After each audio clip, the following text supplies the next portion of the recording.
A paz do Senhor, boa noite a todos os nossos irmãos que já estão aqui presentes. Até o prezado momento, com certeza vão entrar mais, alguns irmãos estão chegando ainda, temos 43 pessoas aqui conectadas, mais uma versão dos professores conectados. Estamos mais de 20 versões, né, já do Professores Conectados, e hoje vamos ter o prazer de receber um comentarista da CPAD da Lição de Jovens, que já palestrou para nós. Não foi, pastor Marcos Anísio? Paz do Senhor, pastor Marcos Anísio, boa noite. Seu microfone está desabilitado, viu? Me perdoe. Paz do Senhor, irmã Silemar, a paz do Senhor, pastor Eduardo, a paz do Senhor a todos os santos irmãos, as santas irmãs, aqueles que já se apresentaram, os que ainda não se apresentaram, nossos irmãos de Sorocaba, Recife, Alagoas, em qualquer lugar do nosso Brasil varonil, receba nosso abraço, nosso muito bem-vindo. E eu me recordo que quando a gente iniciou o projeto Professores Conectados, se não me falha a memória, o pastor Eduardo foi o segundo ou foi o nosso terceiro palestrante, que trouxe um tema que, inclusive, agora está sendo, não por ele, né, mas está sendo agora também, vai iniciar agora sobre missões transcultural, e nós trouxemos também um tema chamado a Escola Bíblica Dominical e a Missão.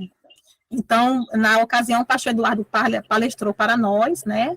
Ainda não era uma versão que nós estávamos aprendendo a mexer com esse mundo conectado, foi logo no início da pandemia, e nós, infelizmente, não gravamos foram três lives, nós não gravamos essa live, nem a dele, nem a do pastor de Campina Grande, e a primeira nós não conseguimos gravar, mas aí logo em seguida conseguimos o serviço do Google Meet, e já todos os nossos professores conectados são gravados, temos uma playlist aí com todos os palestrantes, e agora nessa versão agora, continuamos com o projeto, demos uma parada por um tempo, quando voltou todos os nossos trabalhos, né, presencial, a retomada, mas estamos fazendo pelo menos a cada um mês ou a cada 2 meses, nós fazemos um professor conectado, voltado para algum assunto que seja pedagógico, ou sobre o Ministério do Professor, ou gestão da escola bíblica, e também sempre dando ênfase quando nós conseguimos, graças a Deus, né, os palestrantes, os comentaristas da CPAD têm nos privilegiado, né, com essa honra de aceitar o nosso convite e estar aqui conosco para fazer um comentário, uma abordagem sobre a lição. E recebemos na versão anterior, no mês passado, o pastor Douglas Batista, que palestrou para nós sobre a lição de adultos, e agora nós estamos recebendo o pastor Eduardo Leandro. Eu gostaria de iniciar pedindo ao pastor Marcos Anísio que tome, né, às vezes, que inicie com uma oração, e aí, para que a gente possa começar o trabalho, de fato. Muito bem, de fato e de verdade. Muito obrigado, irmã Silemar. Nós vamos, como sempre o fazemos, já é a nossa 26ª edição, salvo engano, né, irmã Silemar? Dos nossos professores conectados, como dito pela nossa irmã Silemar, na lição passada de adultos, nosso pastor Douglas palestrou para nós, e agora, mais uma vez, abrindo professores conectados, vamos orar ao Senhor, como o fazem um bom assembleiano, um bom pentecostal, mas antes da oração, me permitam ler um versículo da palavra de Deus, depois estaremos orando, pedindo as bênçãos do Senhor. No livro dos Provérbios, capítulo 1, versículo 4, apenas um verso, ou versículo, estamos falando de um livro poético, Provérbios 1, 4 diz assim: para dar aos simples prudência e aos jovens conhecimento e bom siso, ou bom juízo. E acredito que esse é um dos objetivos do nosso pastor Eduardo na noite deste dia, né? Qual seja, dar aos simples prudência, ou aqueles que são simples, que não têm a arrogância de serem donos do saber, mas com simplicidade estão aqui para ouvir nosso pastor, e aos jovens, conhecimento e bom siso, bom juízo. Isso se adquire via conhecimento através da palavra de Deus. Então, vamos orar, pedindo a bênção do Senhor sobre todo este trabalho. Vamos orar. Nosso Deus, eterno Pai que estás nos céus, Deus de Abraão, de Isaac, de Jacó, damos-te graças, Senhor, por mais uma edição do Professores Conectados. Nesta noite, os teus servos e as tuas servas que conosco acompanham em qualquer lugar do Brasil, que sejam abençoada e abençoada a sua família. Pai justo e santo, nosso pastor Eduardo, teu servo, que irá ministrar para nós, toma o teu filho em tuas mãos, usa-o como instrumentos para falar aos simples, para trazer para os jovens conhecimento e bom siso, bom juízo, para que em tudo, Senhor, o teu nome seja glorificado e o teu reino cresça na terra. Deus de Israel, fica conosco, nos ajuda, nós te suplicamos, gratos, no nome de Jesus. Amém.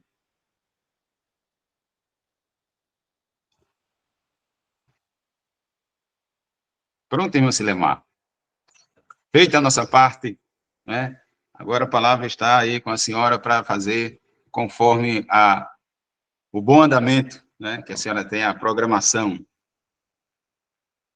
Certo. Deixa eu só compartilhar aqui já a nossa apresentação. E eu gostaria de iniciar, né, fazendo a apresentação do nosso comentarista, né? Antes de dizer qualquer coisa, os irmãos estão me ouvindo bem? Não estou tendo retorno Alto aqui. em bom som. Ótimo.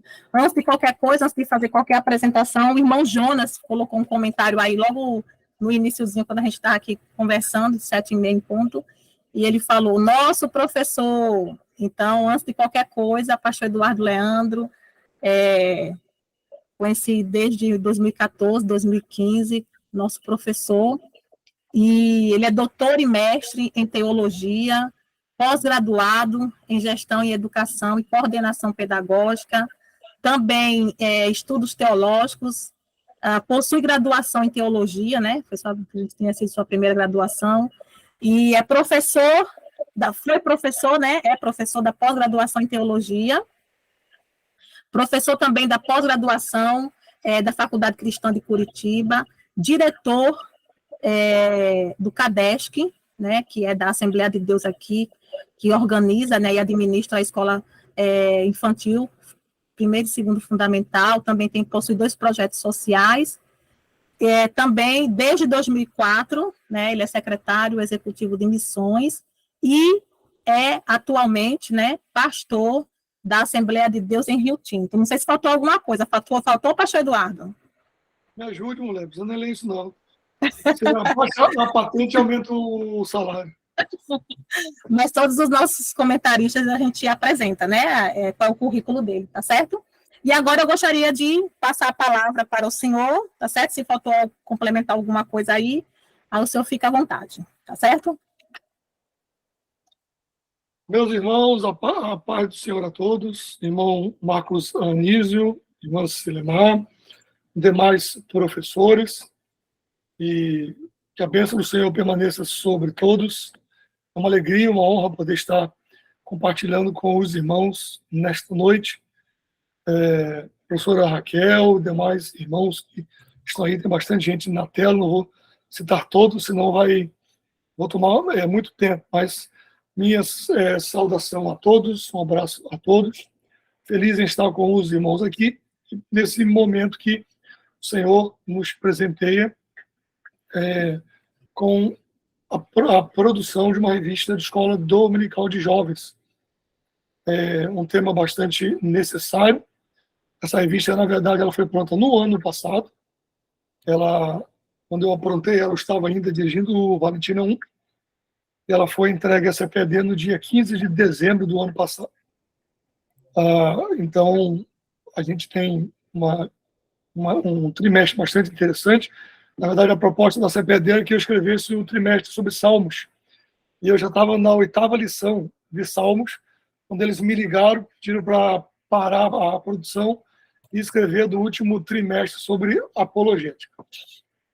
Então, foi um desafio muito grande, ter que parar uma quase no final e iniciar outra, que era tão diferente da proposta, mas Deus nos abençoou, conseguimos, e espero que seja bênção na vida dos professores, na vida dos nossos alunos e jovens de todo o nosso Brasil.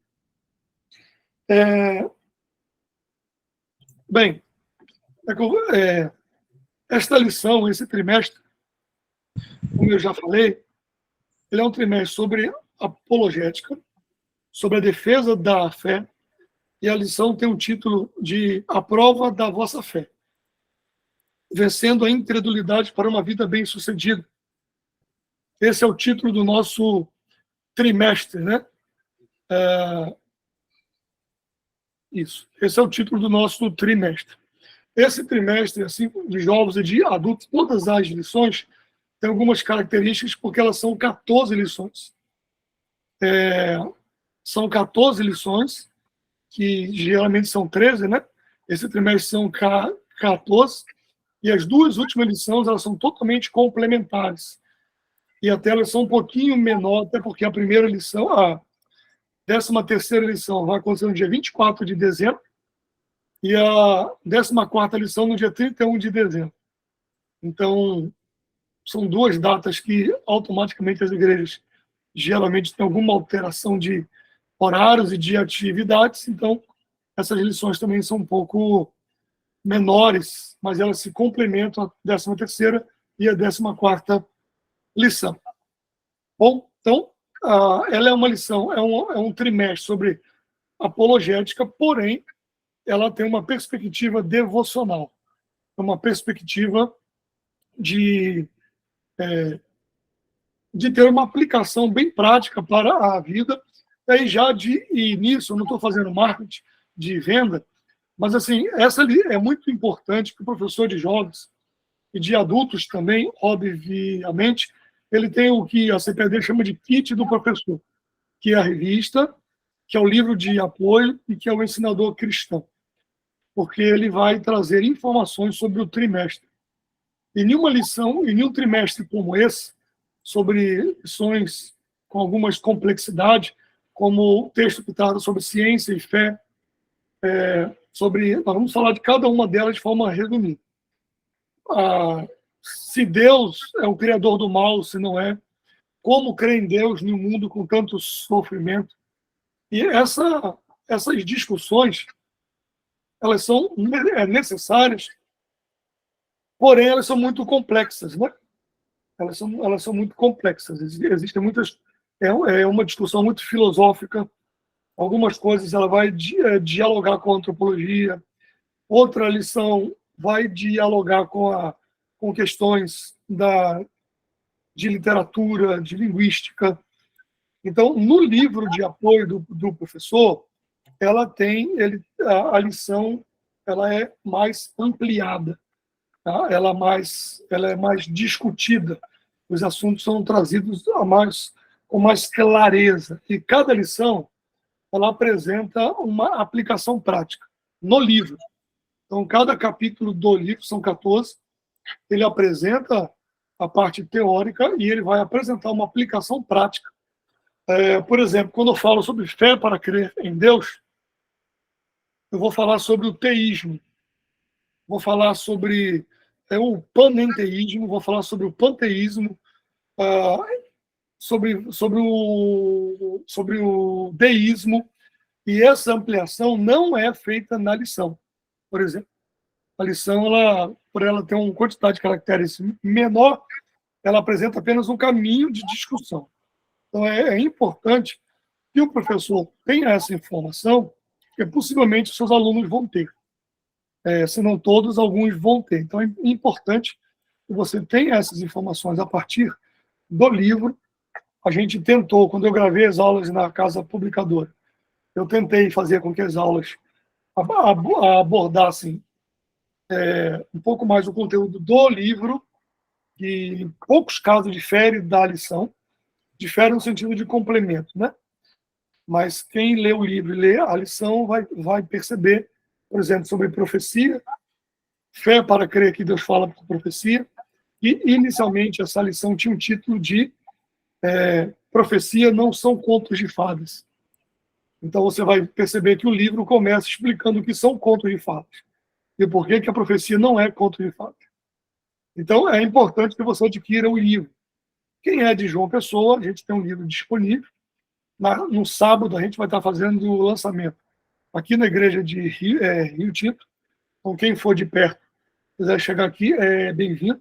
No sábado à noite, a gente vai estar fazendo o lançamento da revista e do livro do 4º trimestre. E o livro vai estar sendo oferecido a R$ 15. Para quem é da Igreja de Rio Tinto, a lição bíblica vem com R$ 3 mais barato. Então, você tem essa possibilidade de adquirir o livro. Se você for comprá-lo no site, ele sai por, acho que é R$ 20, se eu não me engano. Mas nós conseguimos alguma quantidade de livro para poder municiar a nossa juventude e professores, saindo o livro a R$ 15, que é muito barato para um livro de quase 200 páginas. Entendeu? Então, se você quiser, na segunda-feira de Santa Ceia, no Templo Central, também vai estar disponível, mas vai depender do que vai sobrar de sábado aqui nesse lançamento que vai ser feito, ok? Então, e esse livro ele foi escrito não apenas para ser um livro de apoio, mas para ser um livro para a sua biblioteca. Exatamente porque os títulos dele, os comentários, são comentários para o dia a dia, são para questões do dia a dia, ok? Então, o pessoal está levantando as mãos, para não sei se vai fazer pergunta. Queria que você mais explicasse a dinâmica, se eu interrompo para responder perguntas, se fica no final, como vai ser? Geralmente a gente trabalha assim, Pastor Eduardo, o comentarista ele tem um tempo, né? O senhor pode fazer aí sua explanação, 40 minutos, dependendo do que o senhor achar necessário, 50 minutos. E aí as perguntas ficam para o final. Aí o pessoal vai colocando aqui na caixinha de texto, e se for o caso, a gente habilita o microfone, a pessoa faz a pergunta também. Tá certo? Então tá bom. Então vamos lá. No livro, por exemplo, que não tem na lição, porque ele está na apresentação do texto. Então, eu vou diferenciar alguns tipos de apologéticos. Embora não seja, o livro não é um manual apologético, mas algumas informações iniciais precisam ser dadas. É importante você, pelo menos, pontuar isso com os seus alunos sobre 4 perspectivas da apologética.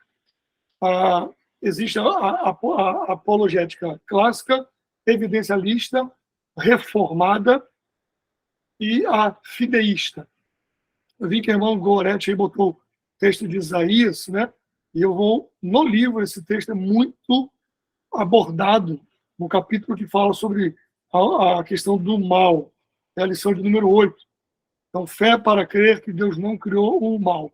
E aí é feita uma exegese desse texto de Isaías para poder tirar algumas dúvidas que algumas pessoas colocam sobre esse texto de Isaías. Então,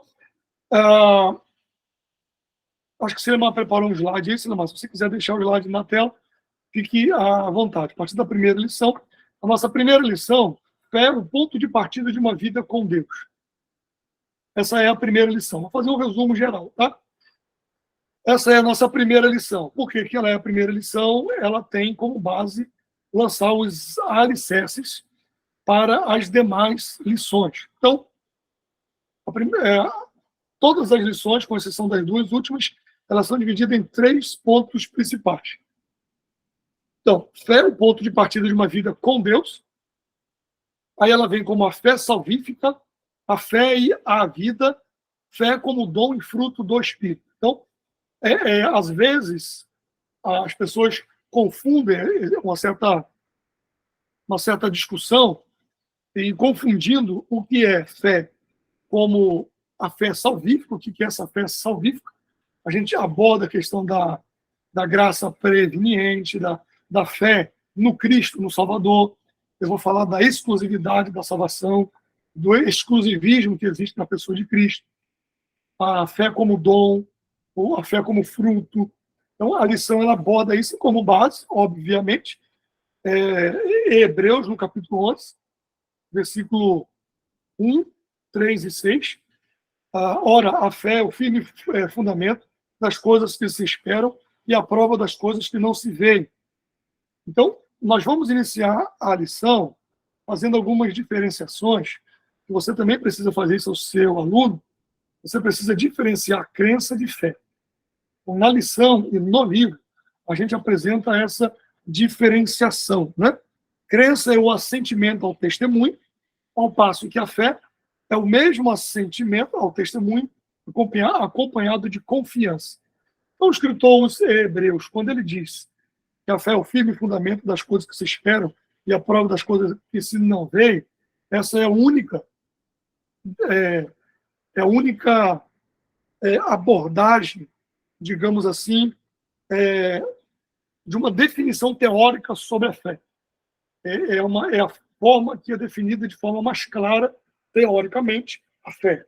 No entanto, o escritor aos Hebreus, ele não fica apenas na teoria do primeiro versículo do capítulo 11, porque ele passa para a aplicação, ele passa para a história de vida de grandes vultos do Antigo Testamento sobre as suas vidas. Então ele vai explicar como que a fé moveu a vida dessas pessoas, ou como essas pessoas tiveram as suas vidas orientadas pela fé, de forma que ele vai diferenciar de forma prática na vida dessas pessoas a diferença da crença para fé, né? Sendo uma elucidação intelectual e teórica do que vem a ser a fé.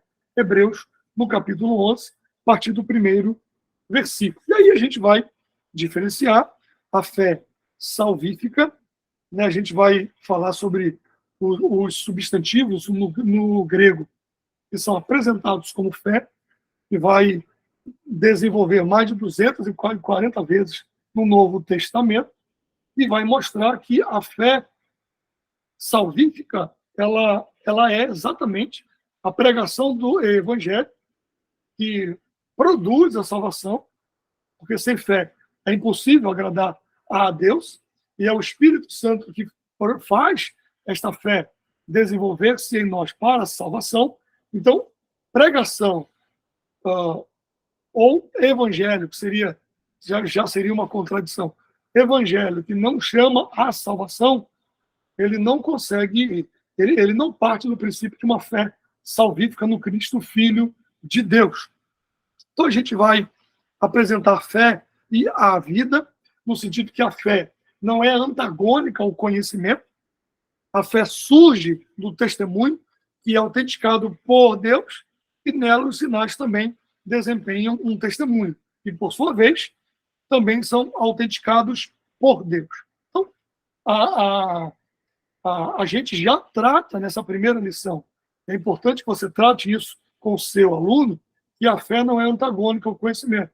Como diz John Stott, eu vou repetir isso várias vezes, crer também é pensar.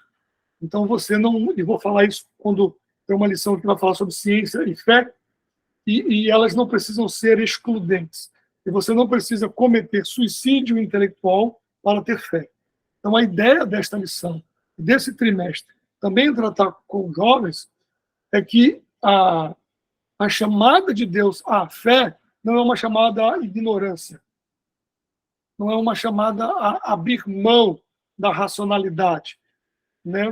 Você não submete a racionalidade, porque nós vamos explicar isso no decorrer do trimestre todo. No entanto, Paulo ele apresenta a necessidade do próprio culto ser racional. Em que sentido? Do culto ser compreensível, do culto ser algo que é operado e ocorre também no seu intelecto. Você vai servir a Deus, você vai cultuar a Deus, você vai viver uma vida não apenas pautada em uma crença, por isso que a gente vai diferenciar crença de fé. Porque isso vira fanatismo. Então, essas são questões a serem abordadas diretamente na sua primeira aula. Né? Fé é o ponto de partida de uma vida com Deus. E você vai definir com os seus alunos o que é a fé salvífica, a importância da fé para a vida, a fé como dom e como fruto do Espírito. Tá? Então, na lição de número 2, fé para crer que a Bíblia é o livro de Deus. Fé para crer que a Bíblia é o livro de Deus. A gente precisa tratar com os nossos alunos uma perspectiva que o cristianismo ele está sob ataque. Quando eu digo cristianismo, é especialmente o cristianismo de uma perspectiva ortodoxa, conservadora, que é o que nós cremos e professamos na própria declaração de fé das Assembleias de Deus, e nós entendemos e que a Bíblia é a nossa regra de fé e prática. Então, para em muitos casos, para não dizer todos, nós somos o último muro de contenção, digamos assim, que vai tratar de questões. Está aí essa questão do Supremo Tribunal Federal, pautando a discussão do aborto, por exemplo.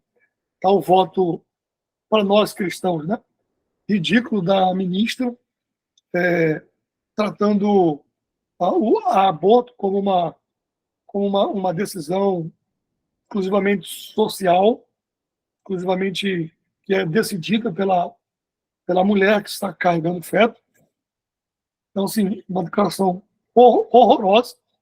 São um pouco mais de 150 páginas, se eu não me engano, defendendo.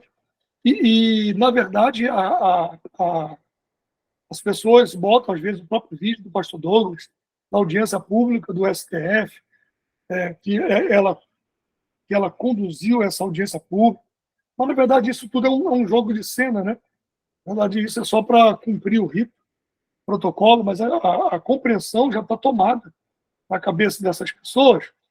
E o cristianismo, como nós entendemos, ele está sob ataque. Na verdade, sempre esteve sob ataque dos imperadores, seja lá quem fosse. Então, mas eu estou falando para a minha geração, para nós que estamos aqui nessa aula. E uma das formas do cristianismo estar sob ataque, uma das formas de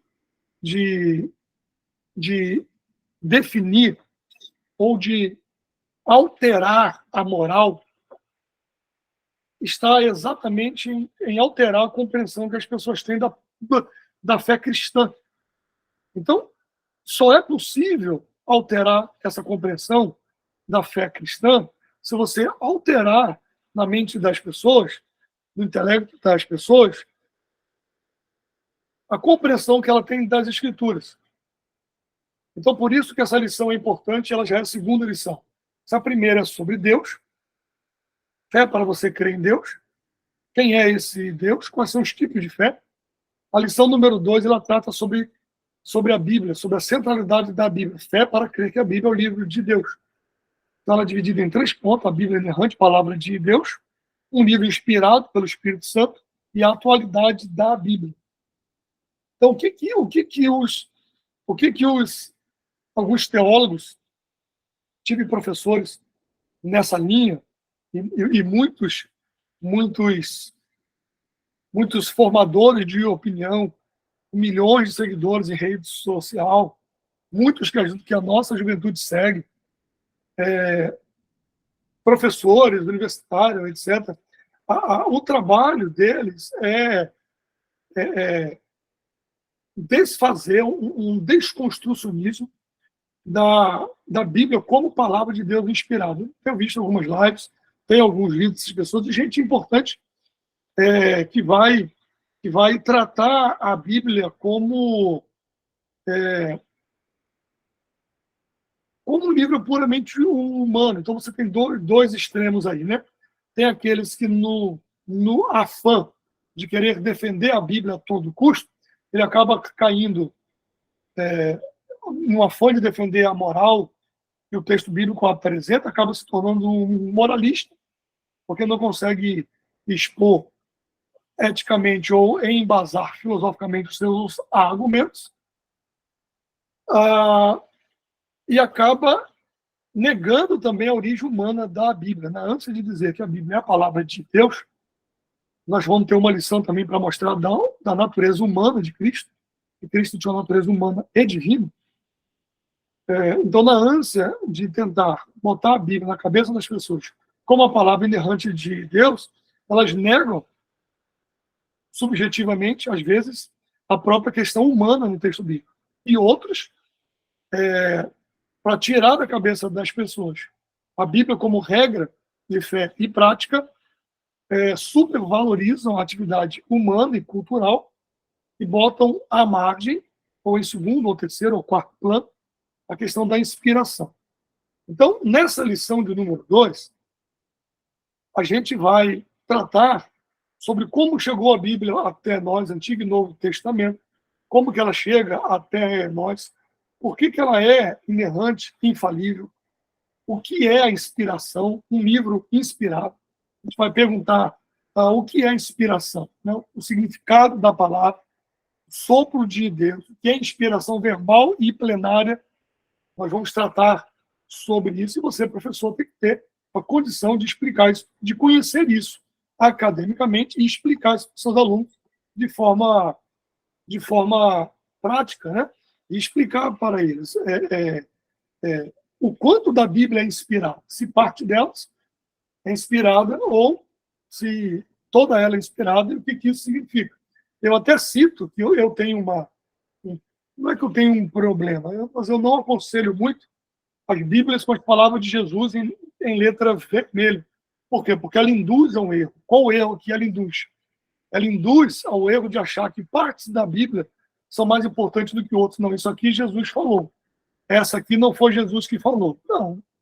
Toda a Bíblia é a palavra de Deus. Tudo é importante.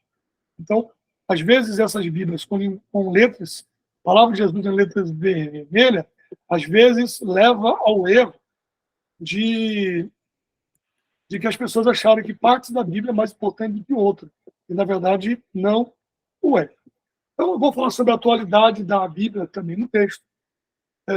Se a Bíblia como que ela serve para nós hoje, com tantas mudanças sociais que estão ocorrendo, com pessoas dizendo que a Bíblia tem que ser atualizada, que tipo de atualização que estão propondo, e a gente vai estar tratando sobre isso, né? A Bíblia como orientação moral, para relacionamento saudável, para sabedoria financeira, para equilíbrio emocional, etc. Tudo isso vai estar na atualidade da Bíblia. Então, como que você prepara os seus jovens da igreja para a vida, para o mundo? Primeiro, incentivando-os a desenvolver a sua fé em Deus. Segundo, dentro dessa perspectiva da fé, compreendendo que a Bíblia é a palavra de Deus. Não é uma fé cega. Existem argumentos suficientes para apresentar que a Bíblia não é um livro como os livros antigos. Ele é um livro antigo, antiguíssimo, porém, a Bíblia ela é divina pela quantidade de autores, pelo assunto ser um só, pela quantidade de cópias que existem. Ela mudou a história da humanidade. Ela dividiu essas histórias da humanidade. Então, assim, ela precisa de mais fé para desacreditar no texto do que fé para crer no texto. Então, a segunda lição importante é exatamente que você vai levar o seu aluno a compreender cada vez mais a perspectiva da Bíblia como um livro de Deus. E, de novo, não como uma cegueira, né? Mas com argumentos possíveis dele saber confiar nisso. Nós temos a terceira lição, que é a fé para crer que Deus existe. Então, nesta lição, por exemplo, eu cito o Salmo 53, disse o necio no seu coração não a Deus, tem se corrompido e tem cometido abominável iniquidade, não há ninguém que faça o bem. Então, a gente coloca fé para crer que Deus existe. Essa é uma lição com bastante discussões filosóficas. O horizonte da vida e as suas preocupações com o tempo. Toda ação humana movimenta-se daquilo que era em direção àquilo que haverá de ser. E essa viagem pelo tempo está carregada de tradição, ao mesmo tempo que a vida da humanidade busca algo novo. Então, você equilibra esse algo novo com toda uma perspectiva de tradição. Dessa forma, os nossos atos são como um pêndulo, móvel entre passado e o futuro. E a vida humana só é possível de ser vivida de forma plena se o passado e o futuro forem de alguma maneira enquadrados. E a única forma de a existência humana fazer sentido está exatamente em Deus. Sem a fé no Criador, a vida humana é um grande vazio. E aí eu vou apresentar algumas questões o que é o teísmo. Então, é importante que você defina para o seu aluno o que é a ideia de teísmo. Então, o que é o teísmo? Teísmo é a crença que Deus é um ser eterno, infinito, absolutamente perfeito, pessoal, e que criou tudo o que existe. Ou seja, é a perspectiva que nós temos de Deus, o Deus cristão, é o teísmo. A existência de um Deus teísta, que criou todas as coisas, que governa todas as coisas, um Deus absolutamente perfeito, não há imperfeição em Deus, não há maldade em Deus, um Deus totalmente perfeito, ele é o alicerce da teologia cristã. Se o Deus do teísmo cristão tradicional não existe, então a teologia evangélica desmorona. E é exatamente outro ataque que é feito. Eles tentam apresentar, e eu vou apresentar algumas compreensões dessas doutrinas que creem na existência de Deus e as que negam exatamente o teísmo, creem na existência de Deus. Eu vou apresentar o seu oposto direto, que é o ateísmo. Deus não existe em absoluto. O panteísmo, Deus é tudo. O panenteísmo, Deus não é tudo, mas está em tudo. O deísmo, que parece teísmo, mas não é. O deísmo, Deus é transcendente, mas não imanente, não perpassa a criação. E o politeísmo. Existem muitos deuses. Todas essas visões são incompatíveis com o teísmo cristão. Então eu vou desenvolver a questão do ateísmo especulativo, o ateísmo prático, o ateísmo militante. O ateísmo militante é o ateísmo ativo, agressivo, que declara guerra intelectual contra Deus e procura construir uma atitude antirreligiosa e antiteologia. Por exemplo, o ateísmo marxista. Ele é militante. Né? Você tem o ateísmo prático, é o ateísmo a atitude dos que dizem crer, mas na realidade vivem a vida como se Deus não existe e a quem não tem que prestar conta. Então a gente vai falar sobre o que é o teísmo, a imanência, a transcendência, o que ela é, nos capítulos iniciais do Gênesis. A questão objetiva, vamos falar sobre o agnosticismo. Muita gente está se declarando agnóstico. Você, professor, você tem uma compreensão do agnosticismo, que de forma simples, o agnosticismo é introduzido como uma posição de impotência da razão, do racionalismo, da compreensão, diante de determinadas realidades, em particular, em relação a Deus e a alma humana, da qual, segundo os agnósticos, não é possível ter nenhum conhecimento seguro. Então, eles não dizem que negam a existência de Deus. Só dizem que eles não podem compreender, então eles não conversam e não tratam sobre isso. Então, são agnósticos. A indiferença religiosa, tudo isso será tratado. O que é essa indiferença religiosa? O que cremos a respeito de Deus? Deus é a razão de tudo. Tudo vai sendo colocado dentro desta lição. Tá bom? A lição de número 4.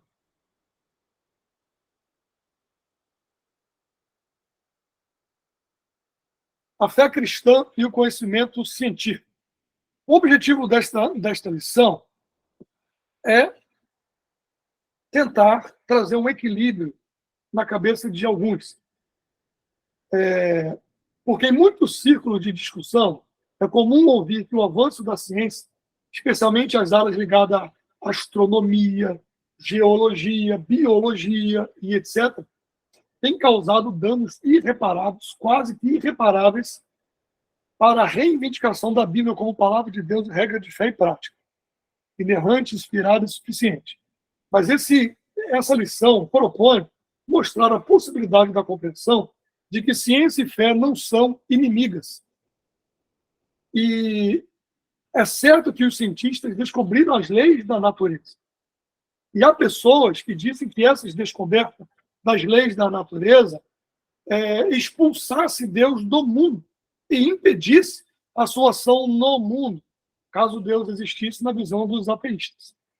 No entanto, para os cristãos, a lei ou as leis da natureza são as leis de Deus. E Deus é livre para passar por cima delas, porque Deus criou. Há uma perspectiva, os primeiros cientistas eram cristãos. As maiores faculdades, as maiores universidades do mundo, Harvard, Yale, Princeton, Oxford, Cambridge e tantas outras, elas surgem a partir de discussões da teologia. Então, em algum momento, no período do culto da razão, dos questionamentos à fé, no desenvolvimento das pesquisas e da ciência, que começaram a descobrir bactérias, começaram a descobrir que existem micróbios, os vermes, descobriram que existem outras estrelas, descobriram que não é o Sol que gira em torno da Terra, é a Terra que gira em torno do Sol. Descobriram que foram como se isso expulsasse Deus da razão, que na verdade é o contrário. Então, toda uma discussão do culto à razão e os questionamentos à fé gerou um ceticismo, por exemplo, de pensadores como os franceses Rousseau, Voltaire, além dos alemães Lessing e Kant, o filósofo alemão. Cada um ao seu modo buscaram conceitos iluministas para o conhecimento, para a conduta e da religião. Então, eu tive professores, por exemplo, que eles diziam assim: você não pode acreditar em demônios, que pessoas estão possessas por demônios, porque a Bíblia diz, tá bom, mas quando a Bíblia foi escrita, as questões da psicologia, questões da psiquiatria, as discussões de Freud não tinham sido descobertas. Não se sabia que as pessoas poderiam adquirir doenças da alma, doenças mentais. Não sabia que as pessoas poderiam ser esquizofrênicas, por exemplo. Então, não estou dizendo isso, estou me referindo ao que muitos professores meus diziam. Então, eles dizem, por exemplo, que você dizer que Saul estava endemoniado, a Bíblia fala de um espírito maligno da parte de Deus que o perturbava, mas, na verdade, toda a descrição de Saul parece uma pessoa esquizofrênica. E por isso que a música de Davi o acalmava. Então, dizer que a crença em demônios, descobrir que existem doenças da mente, era incompatível com esse período da racionalidade. Agora, qual é a proposta? A proposta é se ter um equilíbrio em relação a isso. Então, eu estou até lendo um livro de um colega que fala sobre neuroses eclesiásticas. E aí ele até faz algumas perguntas, ele é um homem crente, ele faz umas perguntas, ele diz que é provocativas, para saber se as igrejas hoje estão ajudando ou se elas estão causando neurose nos crentes, com as suas pregações, com as suas coisas. E aí eles perguntam, né? Eu tenho uma amiga, uma amiga psiquiatra, e a gente estava conversando um tempo desse, e ela estava dizendo que ela estava num congresso e perguntaram para ela, porque fizeram algumas pesquisas, e a grande quantidade de pessoas com as doenças da mente são oriundas de igrejas evangélicas e a grande maioria de igrejas pentecostais. Então, não se sabe se foram para a igreja para tentar curar problemas que já tinham, ou se a vida de muitos deles na igreja aumentou os problemas, ou gerou esses problemas. Então, uma discussão que você precisa saber fazer com seus alunos, muitos deles universitários, é que a fé e o conhecimento científico não são opositores. Eles não lutam entre si. Algumas pessoas, aí eu vou tratar sobre a ciência, que ela tem a sua importância, mas você não pode submeter a sua leitura bíblica às teorias da ciência, porque já próprio diz teoria. Então, as teorias podem ser combatidas por outras teorias. os cientistas vão pesquisando, vão levantando as suas teorias, e outros cientistas precisam, essa teoria que esse cientista levantou, ela precisa poder ser comprovada por outros cientistas nas mesmas circunstâncias, com os mesmos tipos de materiais, e chegar ao mesmo resultado para comprovar se essa teoria pode ser algo comprovado. Então, nas coisas que se diz, que se contrapõem à Bíblia, por exemplo, não são conhecimentos de fato estabelecidos, e sim são teorias. Então, eu não posso submeter a minha leitura bíblica à teoria do momento, mas eu também não posso submeter diretamente a ciência à questão do texto bíblico. Por que eu não posso? Porque a Bíblia não foi escrita para ser um manual científico. A Bíblia não foi escrita para me falar da origem dos dinossauros. A Bíblia não foi escrita para me dizer da mulher de Caim. A Bíblia não foi escrita para dizer se Adão tinha um umbigo ou se não teve umbigo. A Bíblia não foi escrita para dizer o como as coisas foram feitas, mas o porquê. Então, eu tenho que ter cuidado para também não entrar em um fanatismo e sair negando, porque existe, por exemplo, embora a gente acredite que demônios existem e que pessoas podem ser possessas e serem libertas no nome de Jesus, mas a gente também acredita e a gente sabe que existem doenças da mente, doenças da alma, que existem. Era um problema que havia antigamente, hoje existe um pouco menos, mas assim, eu conheci pessoas que tinham sérios problemas, crentes fiéis a Deus, que sofriam problema de epilepsia. E aí uma leitura que não conseguia, sem entender e sem interpretar corretamente o texto bíblico, colocou todas as pessoas que sofriam de epilepsia como se estivessem endemoniadas. Então, muitas pessoas tinham epilepsia, mas não contavam, não diziam, nem saíam de casa. E muitos crentes, por quê? Porque diziam que aquilo era demônio. A pessoa diria, fulano está endemoniado, mas ele estava tendo um ataque epilético.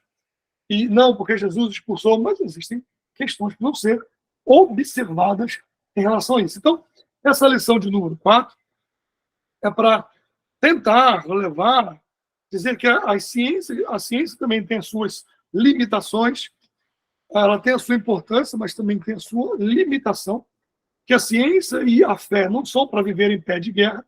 Existem cientistas cristãos, no livro, eu até faço uma citação que eu vou ler aqui. Ela é a professora Catherine, é professora da Universidade do Texas, Universidade do Texas Tech. O currículo da mulher: formada em física, astronomia, PhD em ciências atmosféricas e evangélica.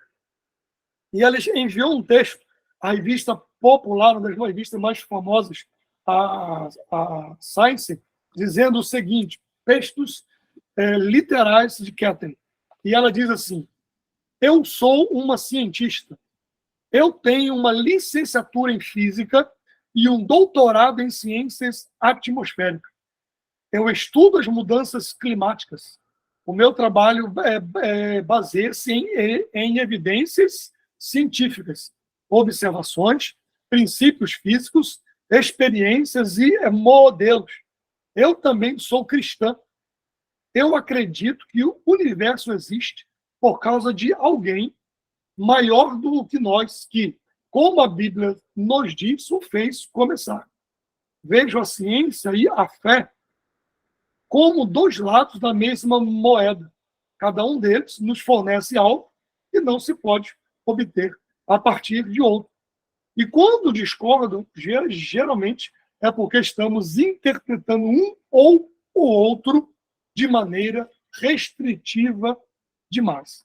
Então, e nessa lição 4 eu também cito, que precisa se dizer para os nossos jovens que você não precisa cometer suicídio intelectual para ser cristão, para ser crente. Você não precisa cometer suicídio intelectual para ser crente. Você pode ser crente, crer em Deus, ser fiel a Deus, crer em milagres, no poder de Deus, ser crente pentecostal e manter o seu desenvolvimento acadêmico tranquilamente. E essa lição, ela tenta trazer essa questão. Então, eu vou apresentar alguns pensadores que se opõem, como Richard Dawkins, Sam Harris, Lawrence Krauss.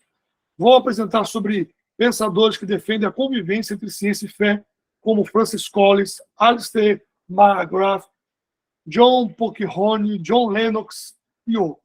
Tá? Lição de número 5. Rapaz, eu estou na 5 ainda. Eu vou parar daqui a pouco, porque senão vai ficar muito longo, está mais longo do que eu imaginava. Lição de número 5, fé para crer que a vida não surgiu por acaso. E aí eu vou citar o Salmo 24:1, do Senhor é a terra, a sua plenitude, o mundo e aqueles que nele habitam. Então, assim, essa lição 5, ela é um complemento natural da lição de número 4. Então, elas se complementam. Então, você precisa usar essas lições, você, professor, você precisa usar essas lições para chamar os seus alunos para a lição seguinte. E essa lição precisa acompanhar no grupo do WhatsApp da sua classe de escola dominical durante a semana. Então, muitas classes da escola dominical não têm aluno. Por quê? Porque ela se resume aos 45 minutos da aula, por exemplo. Você não vai conseguir tratar esse assunto todo em 45 minutos da aula. Então, você tem que despertar a curiosidade dos seus alunos. Eles têm que querer estar na escola dominical. Então, você, professor, tem que fazer isso com os seus alunos. Você tem que aperreá-los no bom sentido durante a semana e pós-aula. Né? Você, professor, é responsável pela classe, não só no momento que você está nela, mas durante o período. As igrejas que eu trabalho, eu tento tratar sobre isso. Esse trimestre é algo um pouco específico na igreja que eu estou trabalhando, porque eu vou, junto com os professores dos jovens, eu vou dar aula para eles. Eu já reuni eles e vou botar os professores para dar aula, eu vou assistir a aula deles, algumas aulas, porque eu também preciso ver como eles vão compreender a lição e o texto que eu escrevi, né? Para saber também qual é o significado dele na cabeça das pessoas. Então, eu vou tratar sobre a fé para crer que a vida não surgiu do acaso. Vou falar sobre o ensino científico, o que é esse ensino científico sobre o mundo. Eu vou falar sobre as perspectivas complementares da realidade. Fé, cristianismo e a questão da ciência são perspectivas complementares. Vou falar sobre as origens. Se é um início absoluto. O que a Bíblia diz quando no princípio criou Deus os céus e a terra, dentro do criacionismo. Vou falar sobre Deus e o acaso. Você precisa ter mais fé para crer no acaso do que para crer num Deus que criou todas as coisas. É importante que você consiga tratar isso com os seus alunos, o vácuo quântico, por exemplo. Lição de número 6.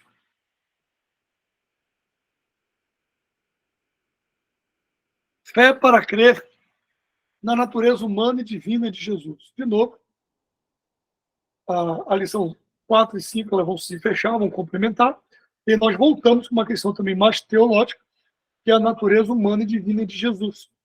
De novo, os que tentam alterar a fé cristã, da forma que nós a cremos, eles tentam minimizar uma ou outra, ou a natureza humana de Jesus, ou a sua divindade. Para muitos, Jesus é um pregador de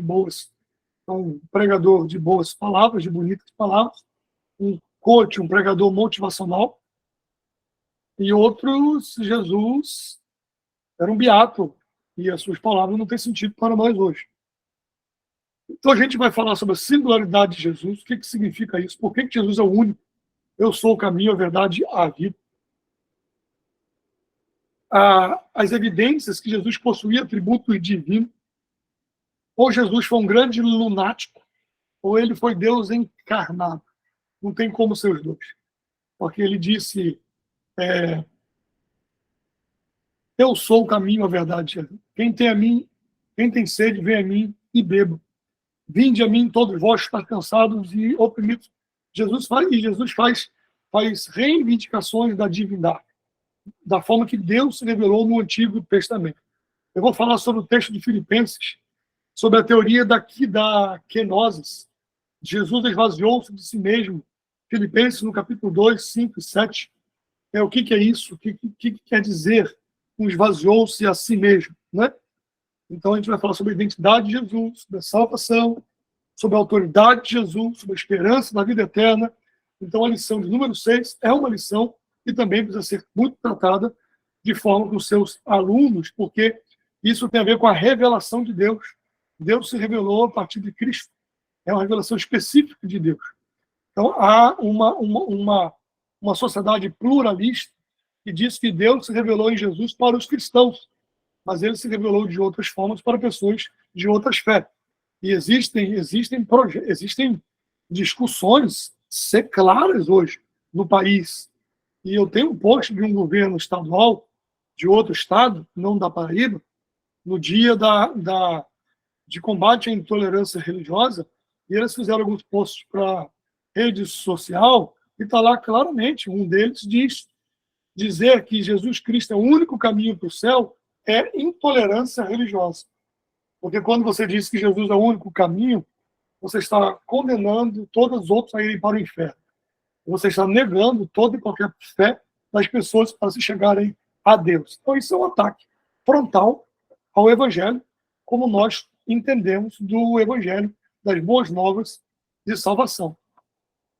Então, às vezes, algumas pessoas, para ter um Evangelho mais palatável, mais adocicado, eles acabam de uma forma muito bonita, muito filosófica, muito educada, rompendo com elementos fundantes, centrais do Evangelho da fé cristã.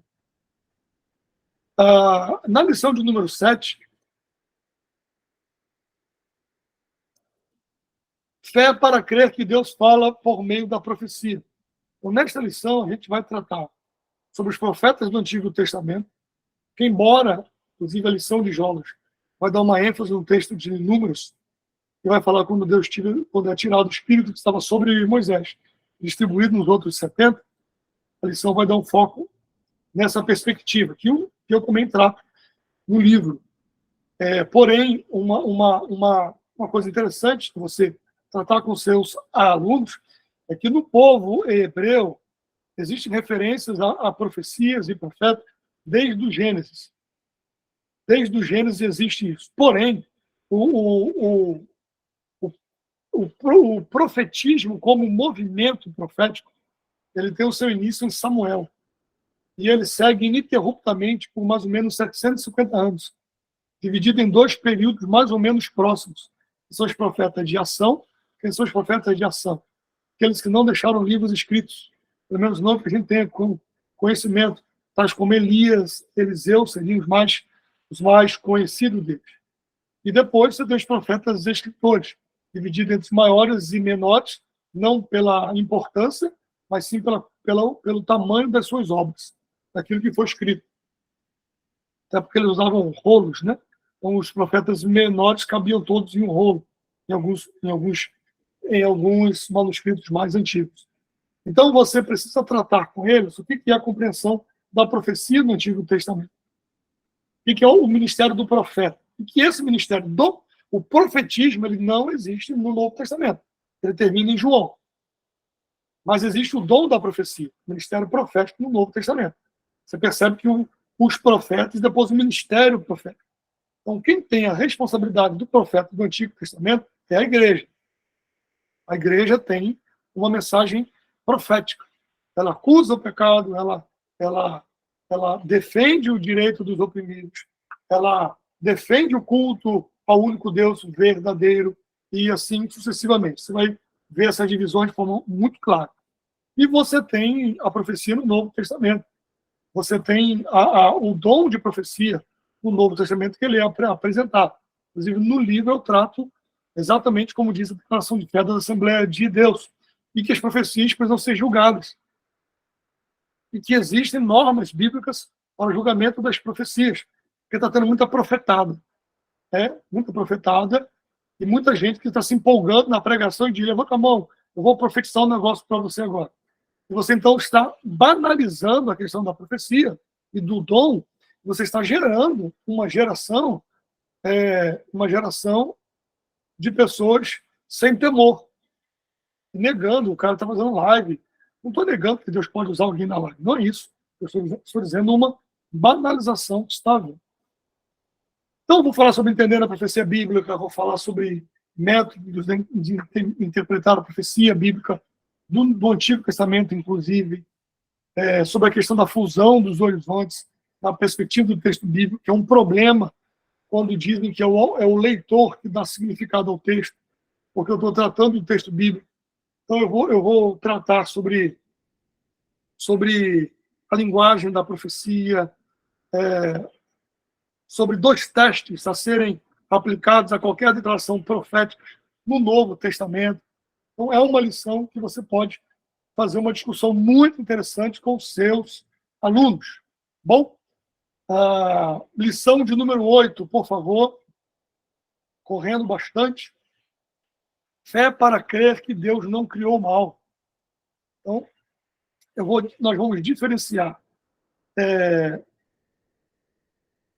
o mal moral e físico. Nós vamos diferenciar isso.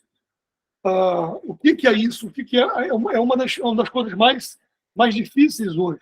Como pode acreditar nesse Deus da Bíblia com tanta desgraça acontecendo? Terremotos, fome, catástrofes. Você crê nisso? Como é que você faz isso? Como continuar acreditando em um Deus onibenevolente, um Deus totalmente bondoso, perfeito? E como é que você pode conciliar essa perspectiva desse Deus totalmente bom com tanta maldade? Como é que Deus permite isso? Ou se Deus não criou isso?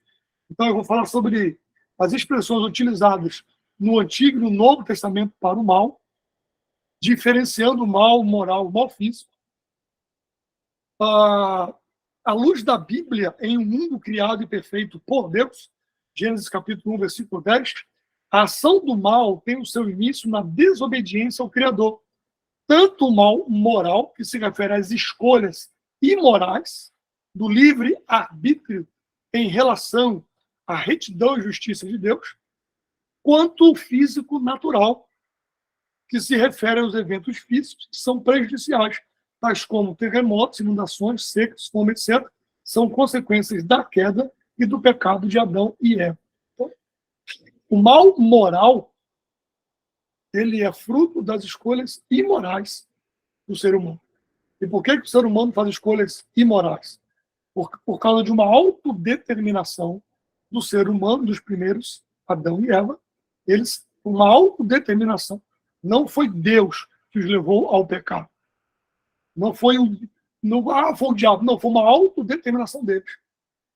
Foi uma decisão dentro do livre-arbítrio que eles tinham. Então, eu vou fazer uma citação de Norman Geisler, muito interessante. Ele diz, em primeiro lugar, Adão era livre no sentido de que o seu ato foi autodeterminado. Na verdade, ao permitir que o homem comesse de todos os frutos, Deus estava dizendo ao homem que ele era livre. Quando Adão escolheu desobedecer, Deus o chamou à responsabilidade, perguntando, comeste tu da árvore de que ordenei que não comesse? Gênesis 3:11. As palavras destacadas, conforme mencionadas anteriormente, indicam especificamente um ato autodeterminado, executado por parte de Adão e Eva. Por que tu fizeste isto? Disse Deus. Não foi? Por que o diabo fez isso com você? O que eu fiz? Não, por que tu fizeste isso? Então, é uma autodeterminação. Então, a gente vai diferenciar o que é determinismo, indeterminismo, autodeterminismo. Nós vamos tratar na lição sobre o cristão e o mal que existe. Então, tem uma pergunta, né? Deus é um ser mau? Poderemos formalizar a questão da seguinte forma. Há maldade em Deus? Existe maldade em Deus? E o texto de Isaías 45:7, Deus diz, eu formo a luz e crio as trevas, eu faço a paz e crio o mal. Será que Deus, então, é o criador do mal? E aí algumas pessoas, muitos têm se utilizado desses textos, sugerindo que o Deus do Antigo Testamento seja um Deus malevolente e vingativo, buscando fazer um contraste entre Deus do Antigo Testamento e Jesus, que é bom e benevolente Deus do Novo Testamento. Obviamente que isso é um absurdo. Outros dizem que Deus é um ser em equilíbrio, o yin yang, né? O mal não é totalmente mal e o bem não é totalmente bem. Há um equilíbrio. Mas Deus não é um ser em equilíbrio. Deus não é isso. E nós sabemos, pela Bíblia Sagrada, que o Deus verdadeiro não é um conjunto de forças opostas, como é a ideia do yin yang. Ele é perfeitamente bom e não contém nada de maldade nele, conforme nos diz o apóstolo João, 1 João 5, Deus é luz e não há nele treva nenhuma. Então é importante disso ser discutido com os seus alunos, porque tem muita coisa sendo apresentada contrária a isso. E há os que têm exagerado o conceito da soberania de Deus até o ponto de negar o livre-arbítrio do ser humano. Segundo alguns sistemas de teologia, Deus decreta tudo, e o homem é impotente para resistir à vontade do Senhor. Pessoas com essas ideias afirmam que Deus predestinou cada pessoa para a salvação e para a condenação. Então, Deus é originador de todas essas coisas. E nós afirmamos categoricamente que Deus não criou o mal. Então, aí a gente faz uma exegese. Essa exegese está no livro de Isaías 45, 7. Então, Deus, a pergunta, Deus criou o mal? No sentido moral, não. Deus é o criador do universo, como também da lei moral. O mal que ele cria é a antítese da paz. É isso que Isaías está dizendo.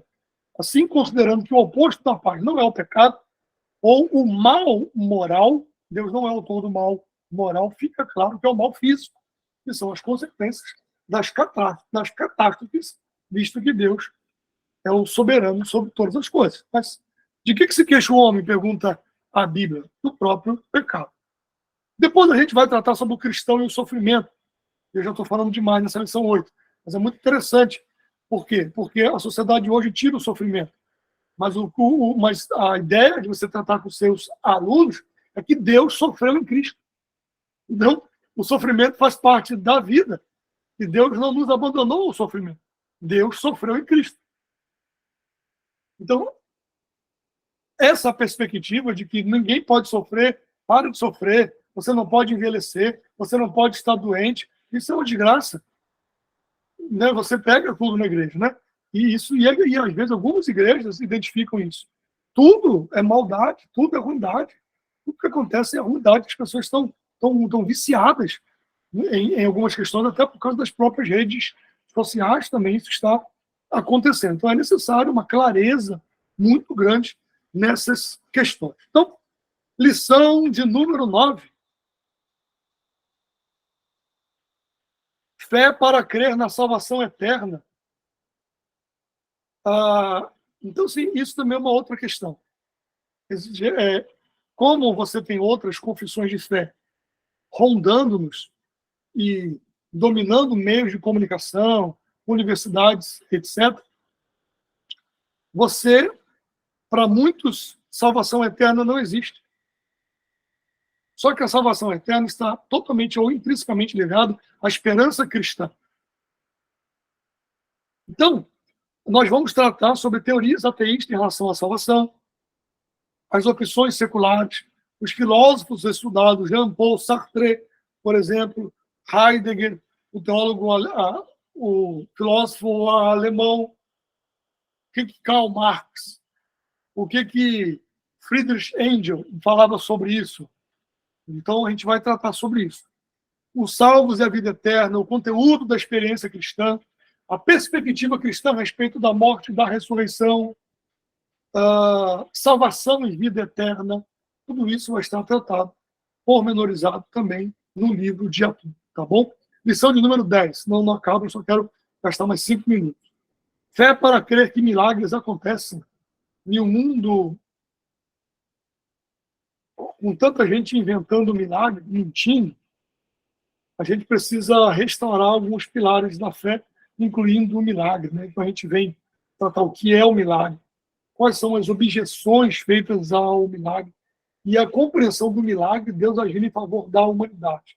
Desde os milagres dos tempos bíblicos, do Mar Vermelho, do Maná, Jesus caminhando sobre o mar, da encarnação do Verbo, da morte e ressurreição de Cristo, é milagre. Então, a gente vai estudar isso na lição de número 10. Fé para crer que milagres acontecem.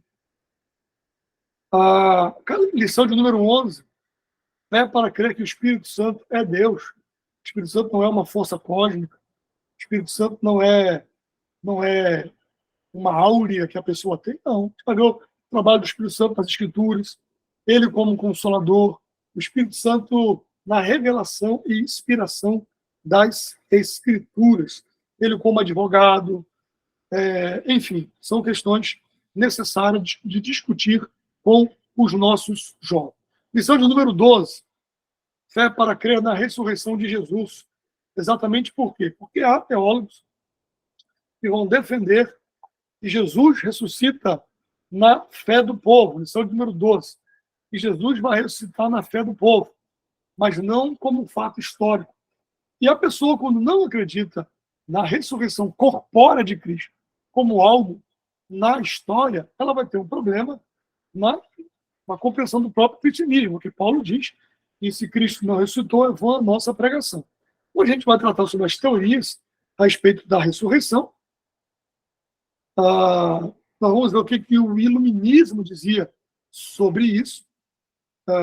Vamos entender a ideia do mito.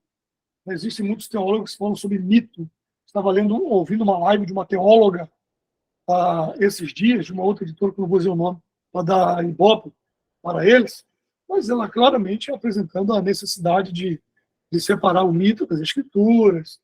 E ela disse que, por exemplo, você tem que separar os escritos de Paulo daqueles que Paulo mesmo escreveu, e imediatamente dos que foram escritos pelos discípulos de Paulo e dos outros textos, como Efésios, por exemplo, que foi escrito já pela terceira geração depois do apóstolo Paulo. Então, tirando toda essa perspectiva da inspiração, da ressurreição, da possibilidade, e a Bíblia se torna um livrinho bem legal, somente com uma coisa bem jóia, que Deus é amor, paz é amor, beleza, está tudo certo, e vamos para frente, é assim que eles trabalham. E a gente vai tratar se o Evangelho é um texto puro, quais são as objeções a isso, como que eu posso responder a isso, a natureza da ressurreição, as evidências da ressurreição, tudo isso você tem na lição de número 12. Na lição de número 13, e nela eu vou resumir a 13 e a 14, elas vão falar sobre fé para crer na realidade do sofrimento eterno, e a lição de número 14, ela fala sobre fé para crer no fim da história e na condenação eterna. Então, por que é importante falar sobre a realidade do sofrimento eterno? Porque tem muita gente hoje já que não acredita em inferno. O inferno não é algo real para eles. Lição de número 13, por favor. Para muitos deles, por isso que você percebe que a 13 e a 14 só tem 2 pontos em cada um. Exatamente, você precisa linkar elas totalmente. Então, você precisa entender. Algumas pessoas dizem, por exemplo, eu vou contrapor o aniquilacionismo. O que é o aniquilacionismo? Teólogos cristãos, eles vão, infelizmente, John Stott defendeu isso, um teólogo que eu admiro muito, mas eles vão dizer que não é compatível com a esperança com um Deus bom a compreensão da existência do inferno. Por quê? Porque um Deus bom não é possível entender que vai estar um grupo em alegria eterna e outro grupo sofrendo eternamente. Eles vão dizer que isso não condiz com o caráter amoroso de Deus, porque a ideia é que o amor pode todas as coisas, aonde tem o amor está valendo, onde tem o amor Deus está, e você tem que ter a hermenêutica do amor, entender tudo pelo amor. Então, se 2 pessoas do mesmo sexo se amam, cara, Deus está ali, está tudo certo, beleza.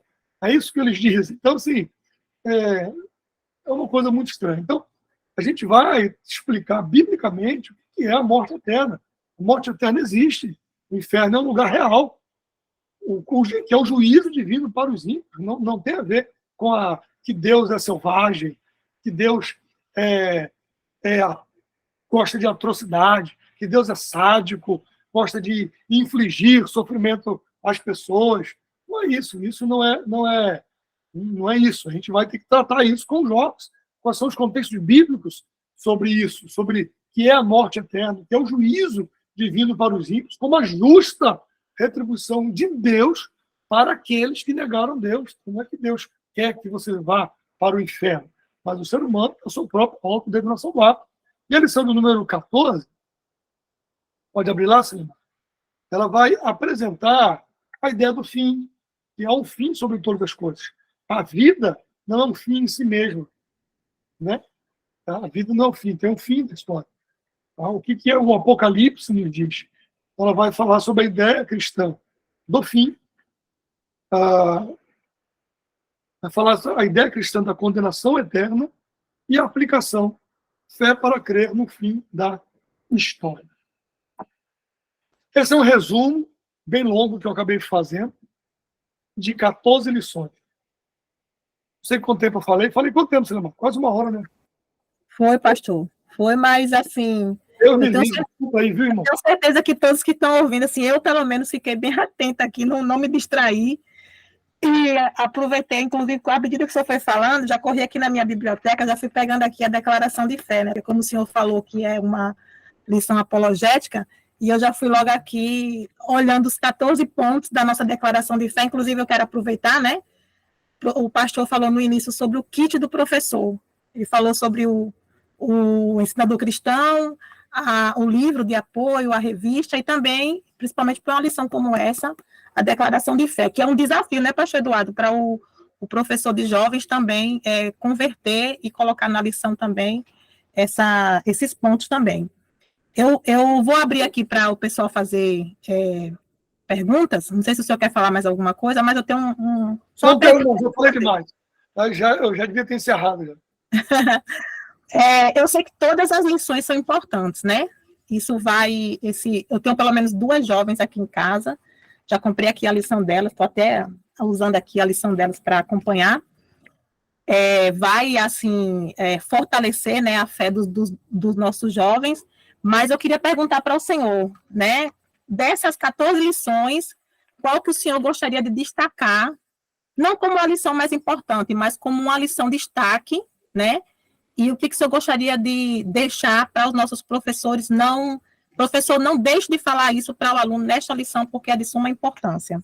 Eu sei que você já falou tudo, né? Mas é muito difícil dizer, né? Porque eu tentei sintetizar os pontos de cada uma delas. Sim. Então, é muito difícil dizer qual que é a mais importante. Eu teria essa dificuldade. Eu talvez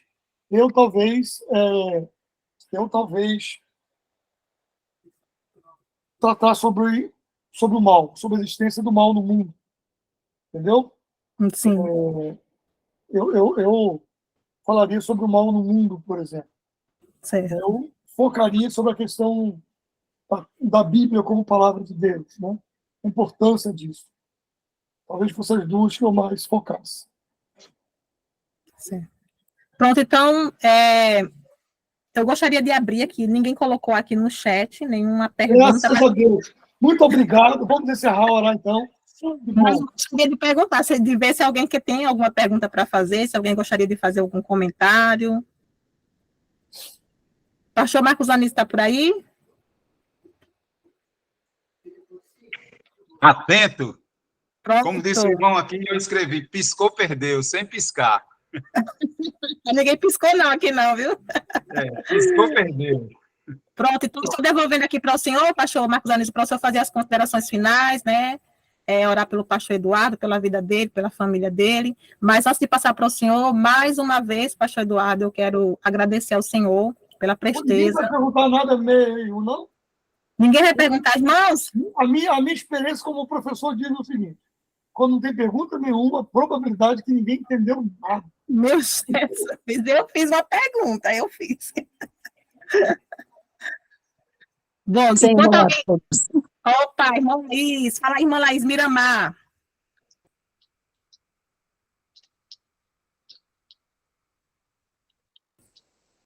Como eu não posso falar alto porque eu estou operada, mas eu vou dar uma sugestão. Seria muito bom que ao término de cada lição, cada jovem, né, ir ali ao púlpito e falar o que entenderam da lição. Cada um, cada classe, não dos já os adultos, não, mas das crianças, dos jovens e dos adolescentes. Cada um teve essa oportunidade de falar. O que você entendeu da lição? Aí cada um falasse. Muito importante.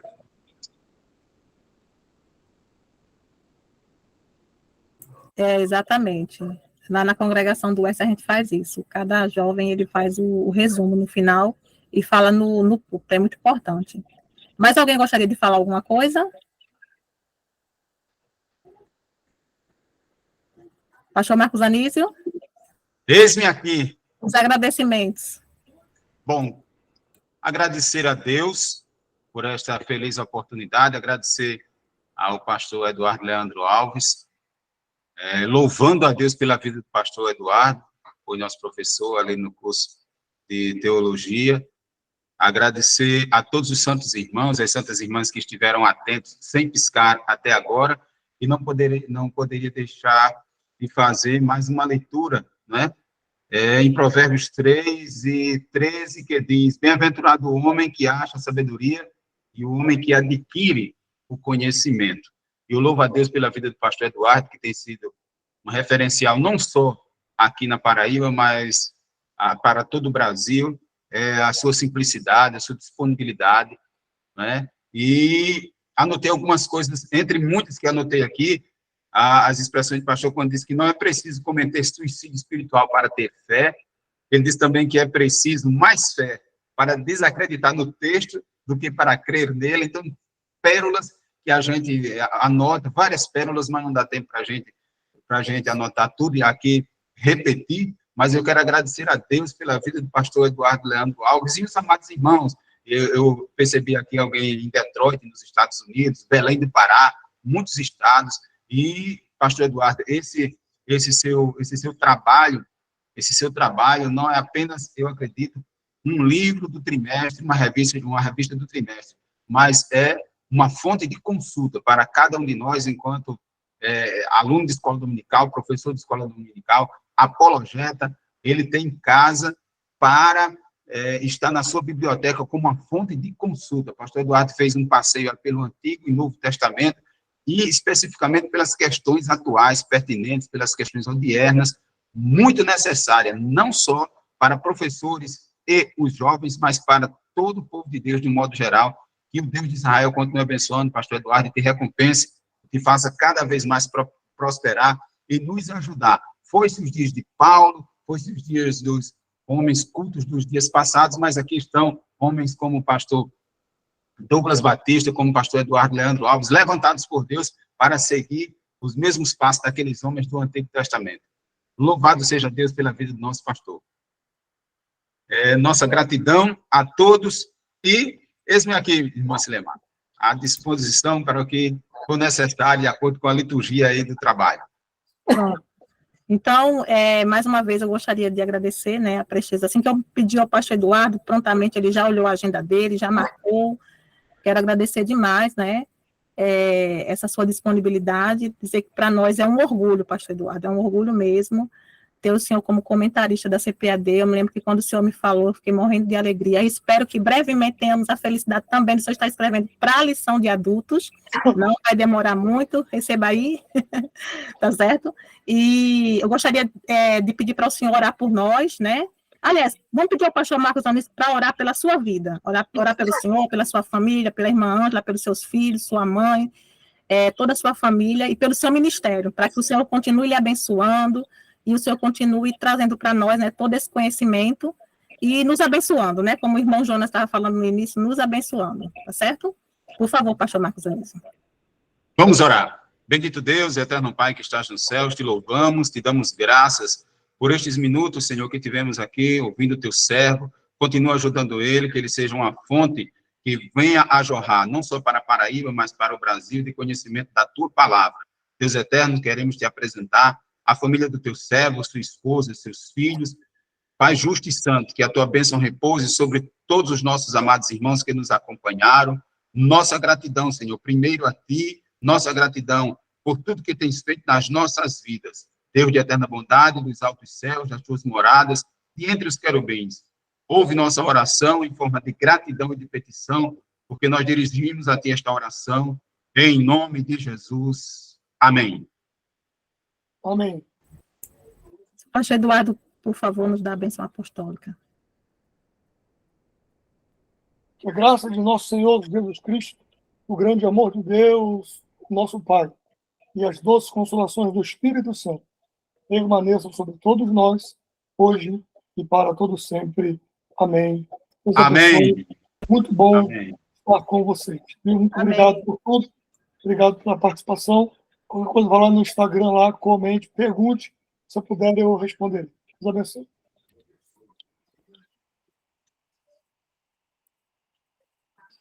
Pai, Senhor. Paz do Senhor, A irmão. paz do Deus Senhor, abençoe. a paz do Senhor.